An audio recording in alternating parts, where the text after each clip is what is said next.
This episode is brought to you by the Toyota Grand Highlander. Life's journey brings constant change filled with exciting surprises and grand challenges. And with its spaciousness, power, and style, the Toyota Grand Highlander is more than a vehicle. It's your partner in embracing all life throws at you. From the spacious adult-sized third row to seating for up to 8 passengers, the Toyota Grand Highlander is up for every grand challenge. Learn more at toyota.com/Grand Highlander. Toyota, let's go places. Vitamin Water was born in New York because New Yorkers wanted more. Like more flavor to go with all the flavor. A refreshing drink after climbing 6 flights of stairs to a walk-up apartment or standing in the subway station in 100-degree heat. Focus when I have an 8-hour shift. And Triple X after I was out all night at a club. Call Triple X. Drink Vitamin Water. It's from New York.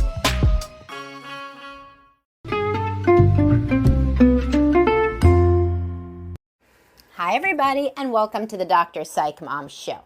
Today, I'm going to talk about how women change from the pursuer role when they hit their 40s.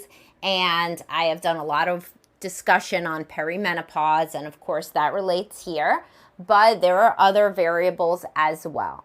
So before that, I must tell you to subscribe. I have like 200 subscriber episodes for $8.99 a month. Everything from oral sex on women, lots of sex stuff, lots of deeper level, midlife, growth, change, self-awareness, just, all my regular topics, of course, relationships and parenting and all of that. So 25% extra episodes if you subscribe.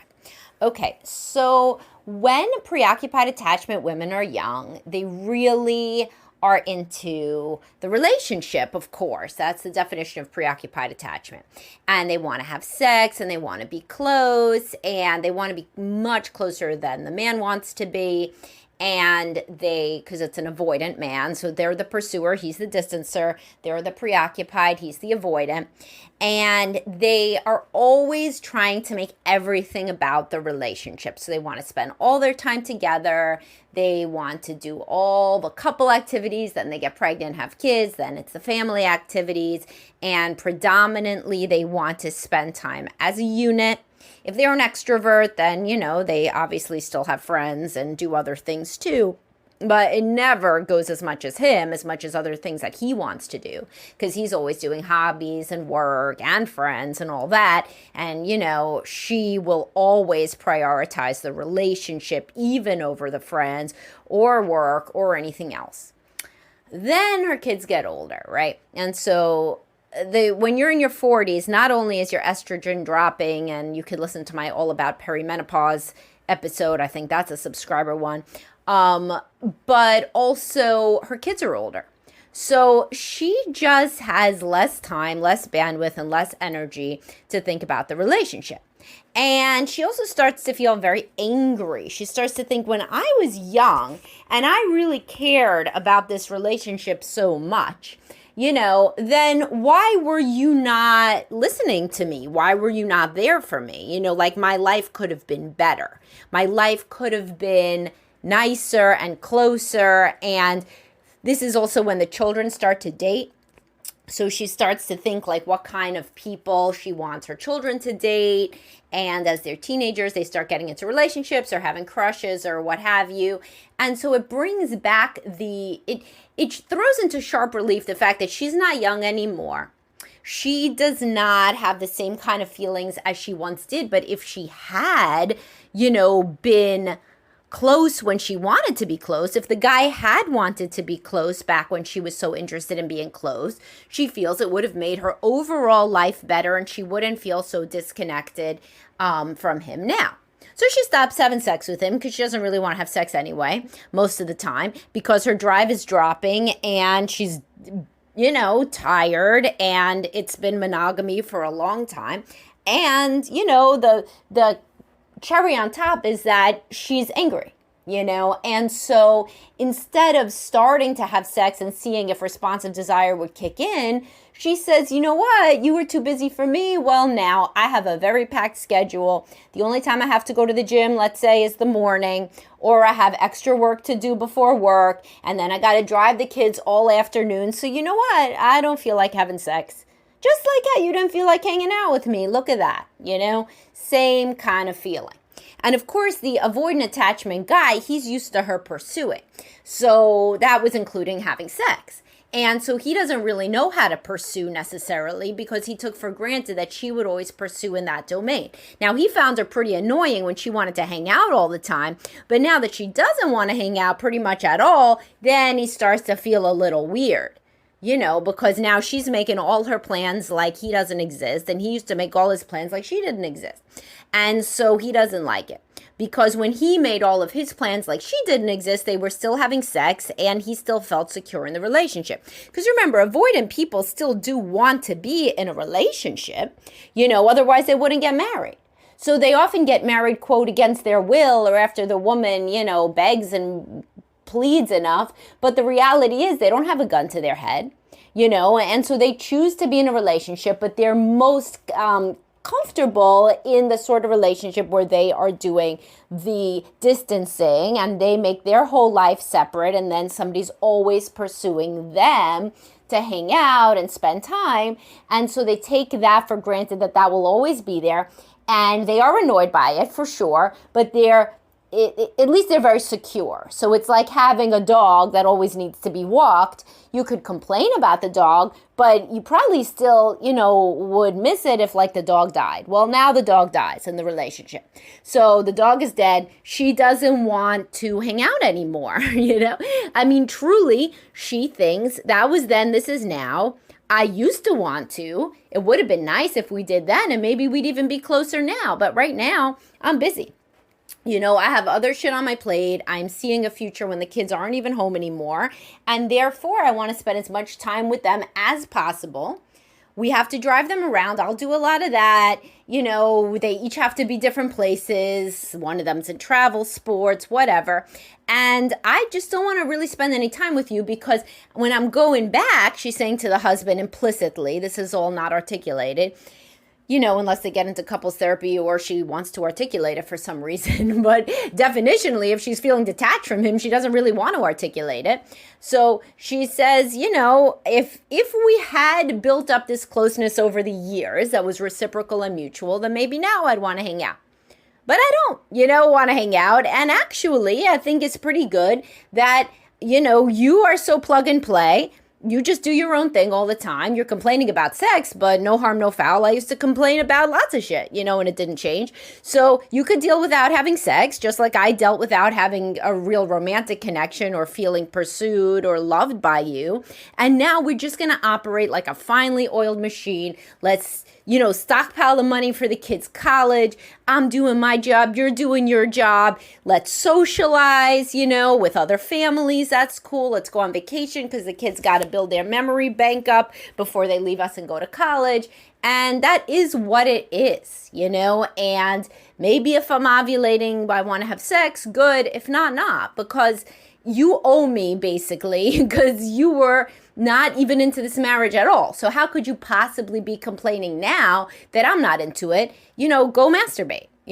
That's your big deal. Well, then fine. Go masturbate. Or let's maybe even some more open-minded women will say, well, then let's have an open marriage. Go do what you want.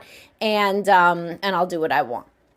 But the majority of women just say, no, I'm really not feeling it, and then they'll make some kind of comment usually like, well, you were really never that into hanging out with me.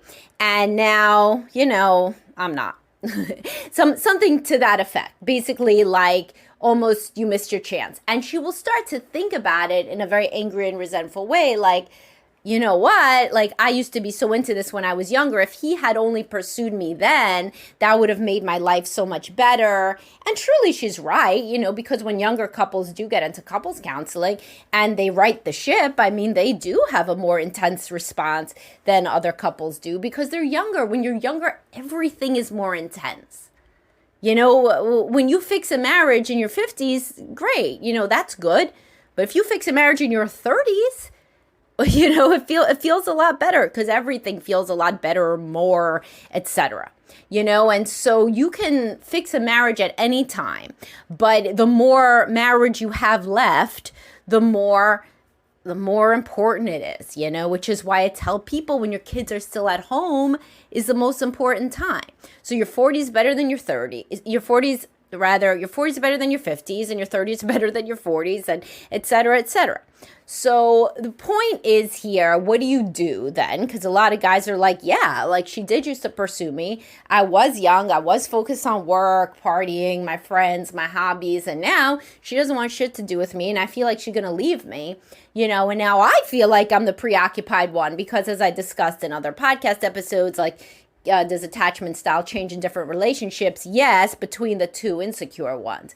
Like you don't just magically go to secure without any work on yourself, but you can flip between preoccupied and avoidant if, because that means that you saw a pursuer-distancer relationship in your family of origin. So that's your template. So based on how the other person acts, you can flip between pursuer and distancer. Now, these guys in their 40s, when their previously preoccupied wife changes her tune, they flip into the pursuer more. And this is not, it doesn't feel good. Like it didn't feel good for her all those years either. Not that it felt great for him to have her clinging to him, but, they were trapped in this pursuer-distancer dance, which both of them saw in their families growing up for sure. And now he doesn't really know how to pursue her, and he's starting to get anxious that she's going to leave. And does she leave? Yeah, sometimes she leaves. Sometimes this is the beginning of the end, and then when the kids are out of the house, or even before, she leaves. Because she says, what good is staying together? This marriage lost its luster a long time ago for me when I realized he would never come forward in any way. And now he did. It's too little too late. So what do you do in this situation? Have I seen couples in this dynamic improve? Yes. Not all of them. By the way, once people come to couples counseling, unfortunately, a lot of them have already talked to their lawyers and they're basically 1.5 feet out the door. But some couples do, repair and right the ship, as I said before. Some people can come forward, but this is not like instant work. This is going back and repairing these empathic ruptures, seeing where they originated, going back into family of origin for both partners. If you don't do that in couples counseling, you're not doing much, because you have to understand each other on a deep level. You have to know each other again. You have to have self-compassion and compassion for the spouse now, as well as the earlier version of the spouse. The pursuer and the distancer have to understand why they were in that role years ago, as well as why things change now. And then the person who's not used to coming forward, the previously avoidant partner, has to very practically learn how to even initiate conversations or closeness. Because all that the avoidant husband, the previously avoidant husband in this scenario, ever initiated was sex, because she initiated everything else, and she initiated a lot of sex too, because as I said, she's obsessed with the relationship, or she was, and so he just had to show up, and she basically created a whole relationship around the times when he would show up and be half looking at his phone. And now it's very different because she's looking at her phone and she doesn't care. And he doesn't really know how to even have deep conversations because that was her purview. And so this couple has to be coached and guided into building from scratch a reciprocal mutual relationship with empathy and understanding for their past selves, their present selves, and also practical strategies to connect sexually, outside of bed, inside of bed, via conversation, just in any way, because she was the one who was doing all of this stuff and more, to a point that was upsetting and annoying to him, that he felt he couldn't get free of her. Well, now he's free of her and he doesn't like that either. So both of them have to understand how and why they have the attachment issues they have, and how to move forward into a closer and more connected relationship, even down to like, how do you have a conversation? How do two people mutually engage in a deeper conversation and empathize with one another? Because this is something that they never did. She never had to empathize with him because he wouldn't share a feeling to save his life. And he didn't have to empathize with her because he just didn't. That's just not something he did. And it was much to her chagrin. But as long as he kind of let her talk, then that's how the relationship conversations would go. She would talk at him. Sometimes she was happy. Sometimes she wasn't happy. He didn't say much of anything, and then they would have sex. That's the young pursuer-distancer relationship where the woman is the pursuer, which is more common than when the man is the pursuer. Although if you just look at the internet forums, you would think every man's a pursuer. In reality, it's more common for the woman to be the preoccupied attachment partner. Women are more invested in relationships. They're socially trained to be. I believe biologically I personally believe that they are biologically even more invested in relationships because they are the ones who have to be pregnant, and have to have the baby. And therefore, they're more invested in keeping the family together. But the point is, no matter what you believe about, who's the pursuer and distancer more frequently. Obviously you should listen to me since I know. But the point is when the woman is what we're talking about here. And she basically is the beating heart of the relationship. Then when the heart stops, as you know, if you watch any medical dramas, when the heart stops, everybody has to spring into action, code blue or whatever. And that's what it is to get into couples therapy at this time. The couples therapist basically has to resuscitate a dead marriage and emotionally dead. And the more motivation you have, such as when the kids are still in the house, if you do have a whole community built and family and stuff in common and all of these, your house and your vacations, like the more stuff you do together and have in common and that you don't want to lose, then the more invested you are. And the biggest, of course, is having kids together. And so get into couples counseling if this describes you, where the woman is in her 40s, she used to be obsessed with you and she don't give a shit anymore. That's the TLDR.